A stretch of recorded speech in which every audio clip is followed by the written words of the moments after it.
السلام علیکم ورحمۃ اللہ وبرکاتہ۔ نحمدہ و نصلی علی رسولہ الکریم، اما بعد فاعوذ باللہ من الشیطان الرجیم، بسم اللہ الرحمن الرحیم۔ حضرات گرامی قدر، ہماری مسلک اہل حدیث کی واحد نمائندہ جماعت جمعیت اہل حدیث پاکستان، ان کے صدر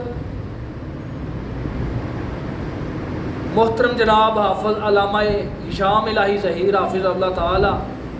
جو کہ علامہ شہید رحمۃ اللہ علیہ کے فرزند ہیں، ان کی ذات کے بارے میں اور ان کے کردار کے بارے میں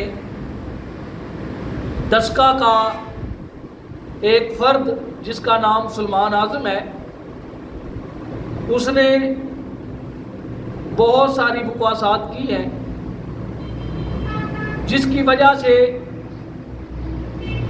پورے پاکستان کے اہل حدیثوں کے جذبات کو مجروح کیا گیا ہے، ہمارے دلوں کو ٹھیس پہنچی ہے، ہمارے جذبات کو مجروح کیا گیا ہے، کیونکہ علامہ ہشام الہی ظہیر حافظ اللہ تعالیٰ ایک عام شخصیت نہیں، وہ پورے پاکستان کے اہل حدیثوں کے قائد ہیں، اور اہل حدیث قطعاً کسی بھی صورت میں یہ برداشت نہیں کر سکتے کہ کوئی بھی آدمی، کوئی بھی فرد ان کی ذاتیات کے اوپر انگلی اٹھائے، ان کے کردار پہ کوئی بات کرے اور ان کے اوپر جھوٹے الزامات لگائے کہ کبھی وہ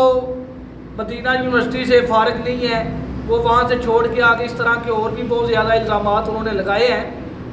ہمارے قائد ہیں علامہ ہشام الہی ظہیر صاحب، ان کی ذاتیات کے اوپر جو بات کی ہے سلمان اعظم نے، اس کی وجہ سے ہمارے دلوں کو بہت زیادہ تکلیف ہوئی ہے، اور الحمدللہ ہم نے علامہ ہشام الہی ظہیر حافظ اللہ تعالیٰ کے کردار پہ انگلی اٹھانے والے فرد سلمان اعظم کے خلاف درخواست دی ہے اپنے ضلع سیالکوٹ کی چاروں تحصیلوں میں، اور میری نہایت معتبرانہ گزارش ہے ڈی پی او سیالکوٹ سے اور آئی جی پنجاب سے کہ آپ فی الفور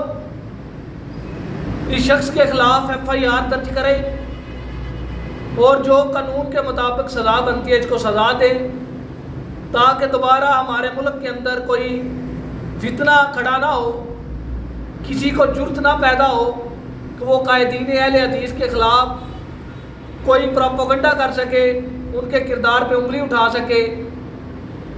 اور میں بار بار اپنے اداروں سے یہ ریکویسٹ کرتا ہوں، یہ گزارش کرتا ہوں کہ جو اس طرح کے بندے ملک کے اندر انتشار برپا کرنے والے ہیں، جماعتوں کے اندر، مسلک کے اندر فتنہ برپا کرنے کی کوشش کرتے ہیں، ان کے خلاف سخت سے سخت قانونی کارروائی کی جائے، تاکہ دوبارہ کسی کو جرت نہ ہو کہ کسی بھی جماعت کے لیڈر کے خلاف کوئی اس طرح کی بات کرے۔ لہٰذا اگر قانونی کارروائی ان کے خلاف نہ ہوئی تو انشاءاللہ جمعیت اہل حدیث پاکستان بھرپور طریقے سے جمعہ کے دن، ایک جمعہ کل ہے اور اس سے اگلا جمعہ، ہم نے ایک ہفتہ کا ٹائم دیا ہے اپنی انتظامیہ کو، اگر اس کے خلاف ایف آئی آر نہ درج ہوئی، اس کے خلاف قانونی کارروائی نہ ہوئی، تو اگلے جمعے انشاءاللہ ہم احتجاج کریں گے ڈی پی او آفس کے باہر، اور انشاءاللہ ہمارا قانونی کارروائی کرنا ہمارا حق ہے، اور انشاءاللہ ہم قانون کے دائرے کے اندر رہتے ہوئے احتجاج ریکارڈ کروائیں گے، تاکہ کسی کو دوبارہ ہمارے قائدین کے خلاف کوئی بات کرنے کی جرت نہ ہو۔ السلام علیکم۔